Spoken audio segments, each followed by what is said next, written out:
Mark and Shelby here at tour stop number 6, Thayer's Approach, Vicksburg National Military Park. And you really have to be here to appreciate the challenges involved in the troops that made this assault up this very daunting hill. You can probably see the terrain.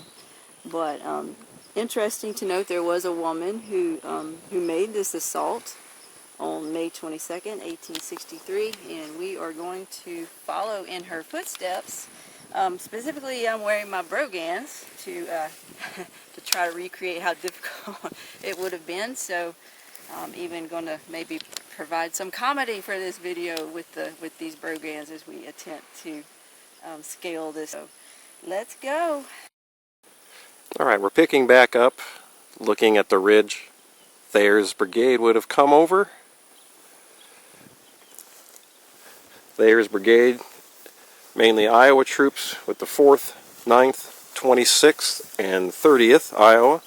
We're approaching the 26th Iowa's marker as we walk. The angle of attack on the 22nd was similar to that of the 19th. However, it was slightly to our left as we're looking at it. 19th attack was more direct. The attack on the 22nd a little more coordinated, coming at more of an angle, aiming in large part up towards the famous 3rd Louisiana Redan. This attack was a 3-mile long attack covering most of the front of the Vicksburg defenses and was preceded by a 4-hour bombardment when at roughly 10 o'clock in the morning the Union troops stepped off.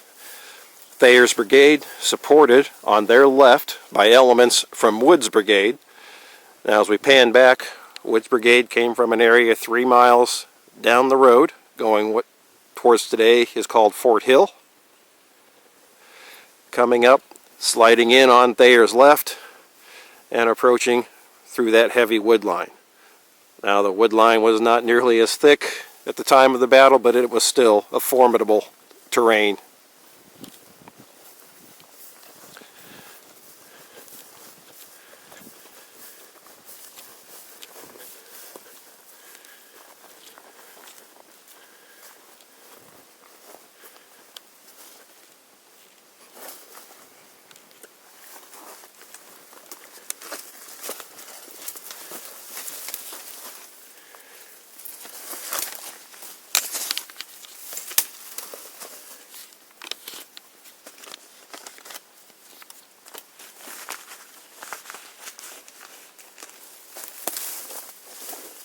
Y'all just bear with us. We're just kind of winging this as we go.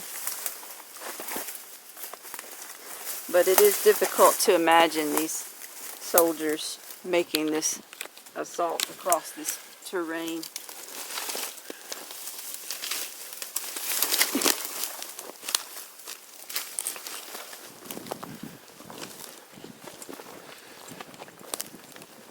Especially because one of them was a woman.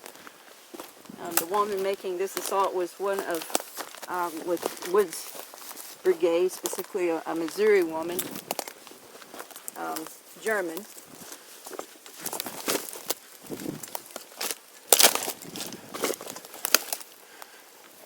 So it's difficult enough just to merely walk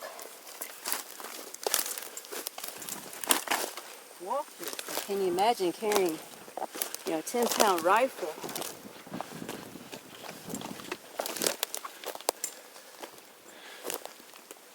And there are people at the top trying to kill you.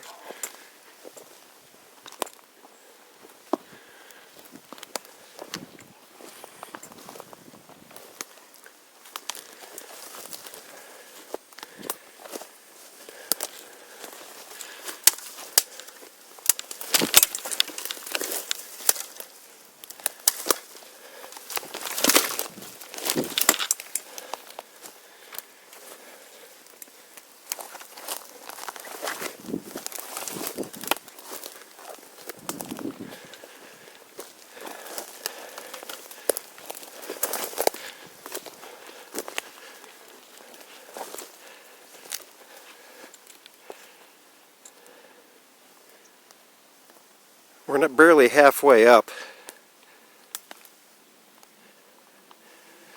already a bit fatigued. Big difference today. It's actually rather pleasant. Even though it was mid to late May, third week in May, still very warm at the time of the assaults.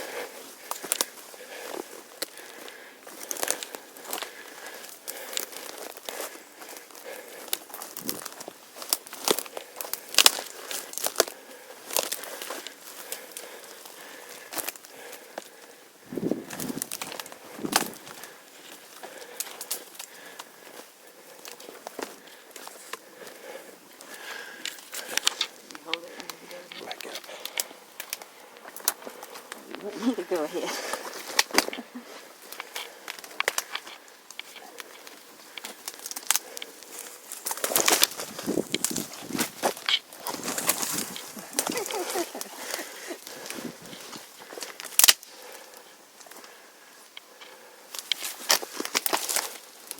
Get up with you.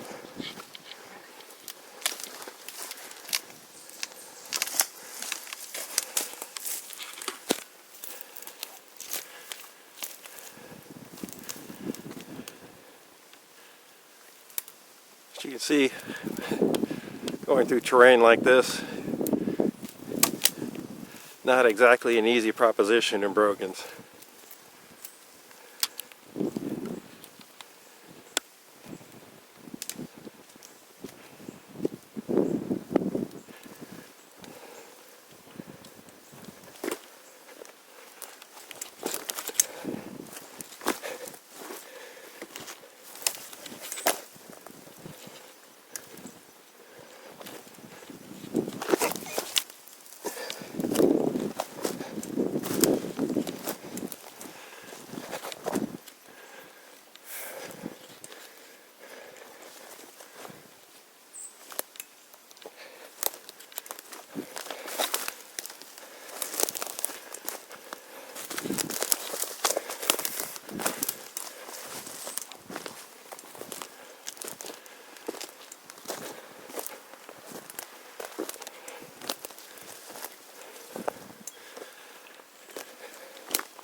From the shot you had a few seconds ago, you could not see Confederate defensive works. A few feet farther, we can now see them in the distance, well within rifle shot.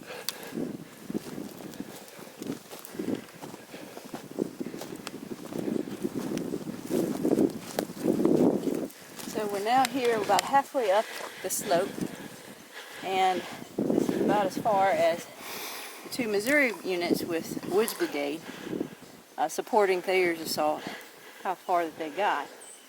One of the German Missourians said that the Confederates doubled their fire, and he said that they were fortunate that the whole division was not slaughtered on the spot.